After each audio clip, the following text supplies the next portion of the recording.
Então a gente pode constituir aqui os sistemas de esgoto em alguns elementos, né? Então a gente tem aqui a rede de tubulação, que é destinada a transportar o esgoto, tá? Então aqui vai depender, assim como o sistema de água potável, vai depender muito do tipo da cidade, né? Como foram projetadas ali, ou como a cidade foi se evoluindo, né? Crescendo no decorrer do tempo. Então aqui tem um exemplo de quadras retangulares, mas nem sempre vai ser assim. Então nesse exemplo aqui, ó, tem alguns postos de visita, tem a rede coletora aqui nessa malha quadriculada, né? Aqui a gente tem uma estação elevatória que faz ser necessário quando essa estação de tratamento de esgoto aqui está acima, né, da rede coletora, então a gente tem que bombear o esgoto para a estação de tratamento. E aqui a gente tem uma tubulação final que joga no rio, né, que é o destino final aqui do esgoto. A gente vai ter então a rede de tubulação. Esses elementos, como eu falei, são elementos acessórios, os postos de visita, tá, que são para fazer a inspeção e manutenção do sistema. Elevatória de recalque, que é aqui para quando a gente precisa bombear o esgoto para uma estação de tratamento, ou seja, a estação de tratamento está acima, né, a montante da retubulação, que está aqui no C, né, a estação de tratamento. Então, resumidamente, o esquema do esgoto é esse aqui, tá? Então, descrição do sistema de esgotamento urbano. Uma rede coletora de esgotos tem como ponto inicial a instalação predial. Então, começa lá na escala predial, na casa, no apartamento, onde a gente tem alguns equipamentos. Subcoletores ou coletores prediais. Então, o que seriam subcoletores, né? E coletores prediais? A gente chama subcoletores esses trechos aqui dentro do próprio lote, tá? Resumidamente, é dentro do próprio lote. Se for um prédio, vai descer o tubo de queda lá do primeiro apartamento, lá em cima até o térreo. Então, esses canos que estão enterrados ali no térreo, eles são os chamados subcoletores e coletores prediais, né? Então, aqui tem um exemplo de uma casa que tem uma fossa, um filtro, e ele vai para a rede pública de esgoto, né? Então, sempre quando falar nesses termos aqui, a gente está falando da canalização predial, em termos de edificação. Aqui a gente então parte já para a escala urbana, tá? Nós temos aqui dito as ligações domiciliares, temos a rede coletora pública, o coletor tronco, né, que seria um principal aqui. Então, todas essas pequenas redes coletoras estão vindo para um coletor tronco. Como o próprio nome já diz, tronco quer dizer, né, que é a base ali. Desse coletor tronco vem para esse interceptor, que vai ali na estação de tratamento de esgoto, né? Então aqui tem várias imagens que demonstram um pouco desses conceitos. Aqui um outro desenho com a estação de tratamento de esgoto aqui, tá? Então, quando a gente falar posto de visita ou caixa de inspeção, deve existir um desses elementos antes de ligar a tubulação predial, chamada de coletor predial ou coletor público. Então, ele está falando, todos esses elementos aqui, ele está falando na escala predial, tá? A gente tem dentro do nosso lote as caixas de inspeção, tá? Ou pode ser chamada de caixa de passagem também, tá? Normalmente, quando a gente quer fazer uma mudança de sentido aqui no fluxo do esgoto de 90 graus, a gente coloca uma caixa de inspeção ou de passagem que é para evitar entupimento. Tá? Então, isso a gente pode fazer de alvenaria ou comprar pronta de concreto, enfim. Tem várias maneiras de fazer, vários métodos. Então, aqui ele explica, né, com outras palavras que eu já falei ali, coletor predial, que conduz os efluentes a um coletor de esgotos, que por sua vez irá conduzir os mesmos até um coletor tronco.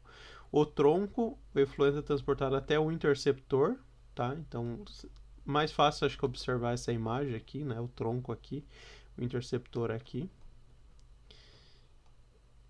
Interceptores são projetados para funcionar como condutos livres, geralmente de forma circular, conduzindo o esgoto da estação de tratamento, né? Que está aqui.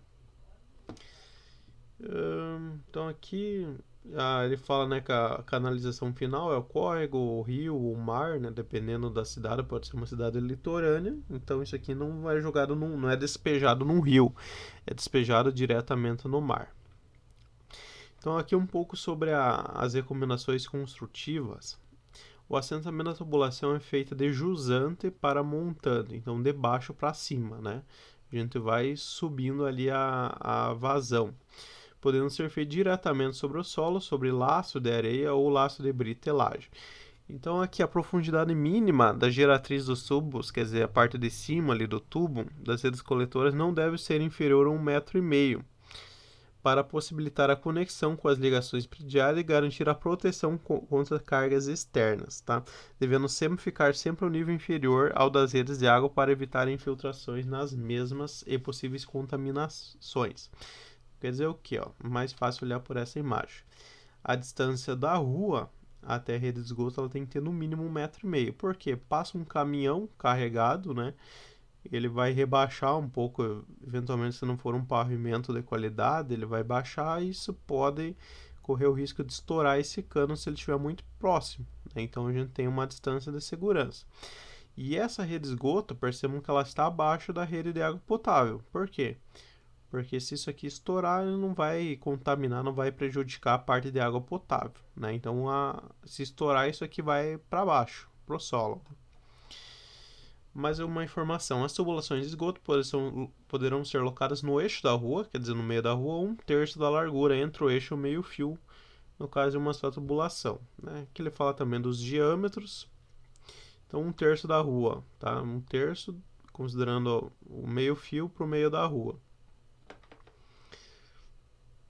Aqui os diâmetros mínimos, tubulações sendo de pequeno diâmetro uniforme, 150 mm, em cidades menores, e nas maiores 200 mm. Então, para ter uma base comparativa, normalmente o esgoto de casa, de prédio, a parte dos vasos sanitários, a gente utiliza 100 mm, tá? Então é difícil precisar aumentar de 100 mm, enquanto que a parte urbana já 150, 200. Logicamente, né, a gente vai estar pegando esgoto de várias casas, então tem que ser maior. E os materiais, né, que a gente pode fabricar esses tubos. Então, acredito que o mais comum hoje seja o PVC, né, que é o plástico, que ele está presente tanto nas instalações domiciliares, né, que é aquele tubo normal branco, quanto pode estar no urbano também, que normalmente são tubos reforçados como esse daqui. Então aqui tem a opção de ferro fundido, que são aplicados em trechos especiais, como travessia de rios, córregos, estações de tratamento, quer dizer, é mais reforçado, lógico, com o PVC, só que é mais caro. Então talvez ficaria muito caro fazer uma cidade inteira de ferro, tubo de ferro fundido ou aço, né? O PVC acaba sendo mais barato.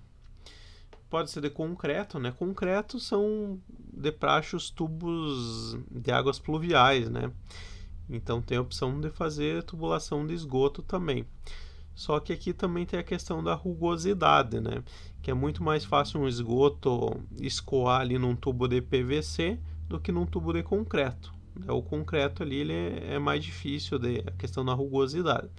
E aqui tem o exemplo da cerâmica, né, que já está em desuso, então nem vale a pena ficar comentando, porque com o tempo foram surgindo outros materiais mais viáveis em termos de economia, né, e de execução.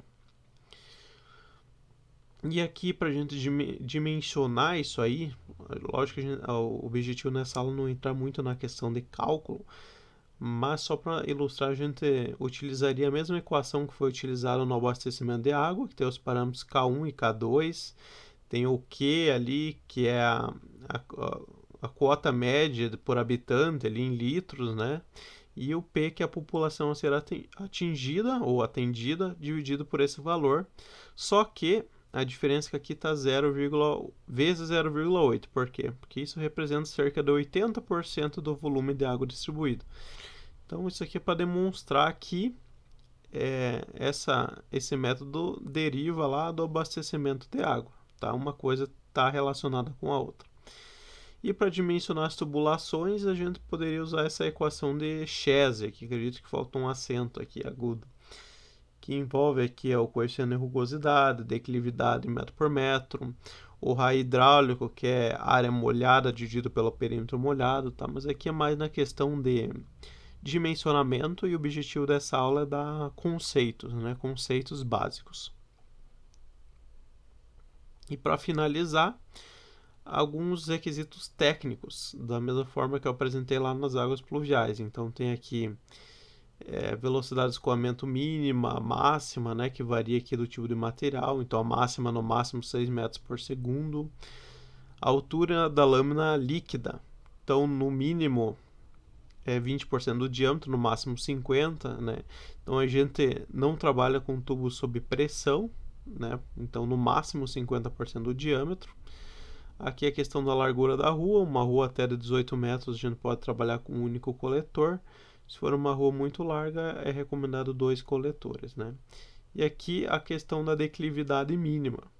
Então o esgoto ele não pode, lógico, a tubulação na rua ela ser uma tubulação reta, né? Ela tem que ter a declividade para os dejetos ali conseguirem fluir de maneira adequada, não pode ter entupimento ali no meio. Então quanto maior for o diâmetro, menor pode ser essa declividade, porque o cano maior ele tem mais pressão.